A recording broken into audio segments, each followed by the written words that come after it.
असल में पूर्णिमा नाथ जी, मैं आपको इन्वॉल्व करना चाहता हूं यहां इसी पॉइंट पर।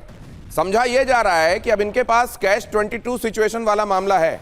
अगर ये मान लीजिए ईरान के खिलाफ खुलकर अपने हथियार लेकर मैदान में आ जाते हैं तो समझा जाएगा कि देखो इजराइल की तरफ से लड़ रहे हैं, ज़ायनिस्ट रिजीम के साथ खड़े हुए हैं, ये उनका साथ दे रहे हैं जो हमारे पूरे के पूरे धर्म पर एक तरीके से खतरा है, ये समझा दिया जाएगा। और अगर खुद को सिक्योर नहीं करते हैं तो अमेरिकी सिक्योरिटी अम्ब्रेला इनके लिए पर्याप्त ही नहीं हो रहा है। आपने इंटरेस्टिंग क्वेश्चन पूछा, अमेरिकन सिक्योरिटी अम्ब्रेला क्या है? अमेरिकन सिक्योरिटी अम्ब्रेला अब प्रेसिडेंट ट्रम्प खुद बैक कर रहे चाइना को, यूके को, सारे वेस्टर्न कंट्रीज को आके हेल्प करे। अगर आपने 2 दिन पहले बताया था कि मुझे किसी का साथ नहीं चाहिए, वी आर ऑलरेडी विनिंग, नहीं, quote and quote we have already won, तो फिर आप क्यों बैक कर रहे हो? वो स्ट्रेट ऑफ हॉर्मुज प्रोटेक्ट करने के लिए और कीपिंग इट ओपन करने के लिए। देख, आप अटैक करने से पहले हॉर्मुज खुला नहीं था, तो आप जाके ऐसे बयानबाजी कर रहे हो कि आप खोलने के लिए आपका हेल्प चाहिए। और ऊपर से आप कॉन्स्टेंटली 1 साल में आपने उनको ह्यूमिलिएट करके रखे हो सारे, literally every single world leader को आपने जब भी मौका मिला तब आपने उनको इंसल्ट के ऊपर इंसल्ट, ह्यूमिलेशन के ऊपर ह्यूमिलेशन, रिडिक्यूल करते रह गए। और आज आपने जाके उनको दिखा रहे हो कि देयर योर एलाई और फो में कोई अपने को भी डिफरेंस रखा कि नहीं रखा? तो आप जाके आप at the end of the day ये क्वेश्चन तो आने ही वाला है ना कि लिटरली अमेरिकन सिक्योरिटी है क्या? और इस सब के बीच में मुझको पूर्णिमा नाथ जी एक बात और याद आ रही है, प्रोफेसर अमिताभ बहुत जल्दी से इसका जवाब चाहूंगा। क्या सऊदी अरब ने भी उधर फोन करके शहबाज शरीफ को याद दिलाया होगा कि तुम पर हमला, हम पर हमला और हम पर हमला तुम पर हमला माना जाएगा, ऐसा कोई करार हम दोनों के बीच में हुआ था? वो शायद पाकिस्तानी गलत समझ गए, वो अफगानिस्तान की तरफ उन्होंने पटाखा छोड़ दिया। दिक्कत तो यही है, समझ किनके आए और वो क्या करें, वो किस लिए अम्ब्रेला बना रहे हैं और ये अम्ब्रेला किसके काम आएगा। मैं ये बता दूं दिनेश जी, कुछ दिनों में आप देखेंगे ट्रम्प साहब बोलेंगे action over, we are living, और वो छोड़ देंगे उनको अपने हालात पर। तो ये जो हालात उत्पन्न हुए हैं उनके लिए, उसके लिए इजराइल जिम्मेवार है। इजरायली बहुत खुश हो रहे होंगे, बहुत मजे कर रहे होंगे क्योंकि उनके जो काम है वो इस समय ट्रम्प साहब कर रहे हैं। लेकिन बाकी का जो काम है वो उन पर, अरब्स पर, पूरे मुस्लिम वर्ल्ड पर छोड़ के चले। और उस समय जब उनसे पूछा जाएगा कि अचानक बीच में ऐसे हाल में छोड़कर आप इस जगह को कैसे जा सकते हैं, तो ट्रंप जिस मिजाज के आदमी हो कहेंगे मेरी मर्जी, और उससे फिर आप उसके बियॉन्ड कुछ कह भी नहीं सकते हैं। अब जरा देखिए, यहां इजराइल का लारिदानी को मारने का दावा आज सामने आया है।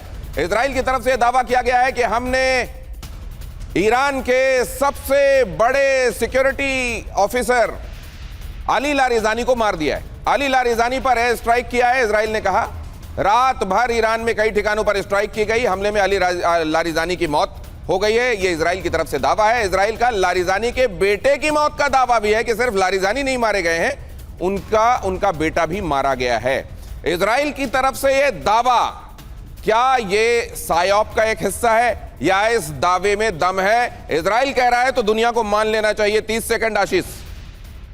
देखिए, इजराइल का इस तरह से एक क्लेम करना जनरली प्रूफ के साथ में बैक नहीं हुआ, और ये हमने देखा है कि ईरानियंस इस तरह की जो एलिगेशन या फिर एक क्लेम किया जाता है इजराइल या अमेरिका की तरफ से, अगर वो 24-48 घंटे में ये प्रूव कर पाएं कि नहीं मारे गए हैं, तब ये बात पूरी तरह से साबित होगी। अदरवाइज 24-48 घंटे तक, ऐसे समय में जब पूरा दोनों साइड क्लेम कर रहे हैं, हमें तब तक नहीं मानना चाहिए। कम से कम 48 घंटे सामने वालों को नहीं, लेकिन दावे के फौरन बाद प्रूफ तो खामेनेई का भी नहीं दिया गया था प्रोफेसर अमिताभ जी। बिल्कुल, मैं वही कह रहा था, इजराइल ने अगर कहा है तो वो बिल्कुल सही होगा। खामेनेई के समय भी यही हो रहा था। मैंने कहा कि नहीं, ये बिल्कुल शर्तिया इन्होंने उनको मारा है, यहां भी यही हुआ होगा, वो मारे गए होंगे। लेकिन सर ये भी देखिए ना, इस समय इस तरह के दावे भी जनरल दत्ता ये सब भी तो चल रहे हैं कि उधर वो कह रहे हैं कि हमने नेतन्याहू को निशाना बना दिया, उधर ये भी कहा जा रहा है कि खामेनेई असल में जिंदा हैं, वो एक समय आएगा वो सामने आएंगे। मुस्तफा खामेनेई को लेकर भी 2 तरह की बातें हो रही कि एकदम सेफ एंड सिक्योर हैं, और दूसरा कह रहे हैं बुरी तरह घायल हैं।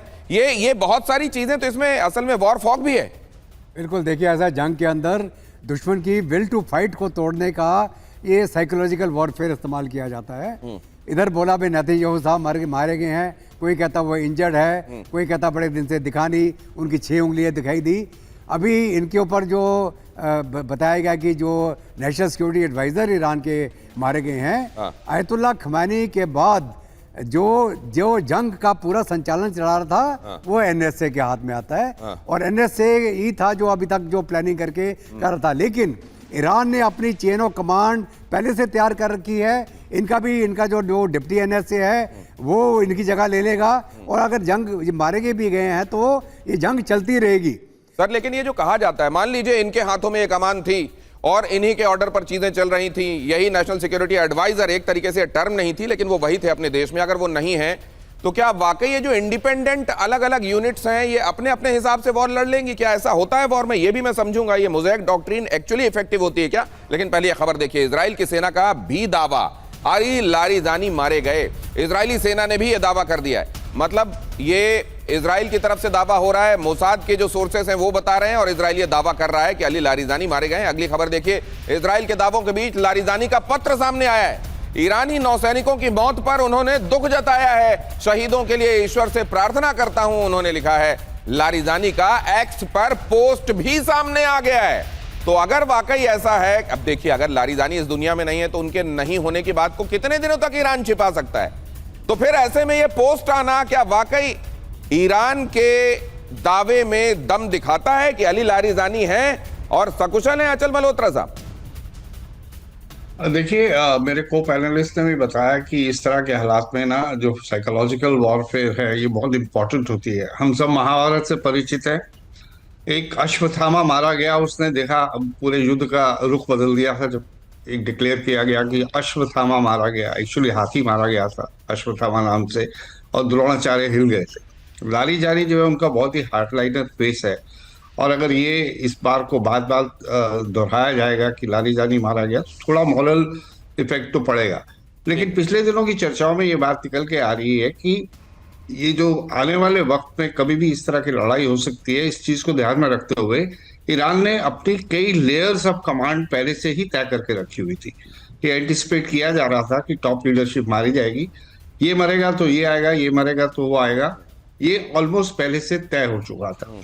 अब इंडिविजुअल्स विल नॉट मैटर, मेरा ये समझ है, क्योंकि इंडिविजुअल्स को मारना आसान है, विचारधारा को मारना बहुत मुश्किल है। अभी ये विचारधारा जो है चल रही है, जो शिया मुस्लिम फंडामेंटलिस्ट सब जो मर्जी नाम दे दीजिए इसको, ये विचारधारा अभी ईरान में कायम है। जैसे आपने शुरुआत में भी अपनी रिपोर्ट में बोला था कि अटैक के बाद ये जनता जो पहले प्रोटेस्ट कर रही थी खिलाफ होगी, क्योंकि इस तरह के हालात में नेशनलिज्म बढ़ के आती है और रैलिंग अराउंड द फ्लैग जिसे कहते हैं, झंडे के नीचे आना, वो बिल्कुल यहाँ ईरान में हमने देखा। वही लोग जो प्रोटेस्ट कर रहे थे रिजीम के अगेंस्ट, वही अब रिजीम के साथ है। तो ये देखिए आने वाले दिनों में पता लगेगा अब लारिजानी मारे गए कि बच गए।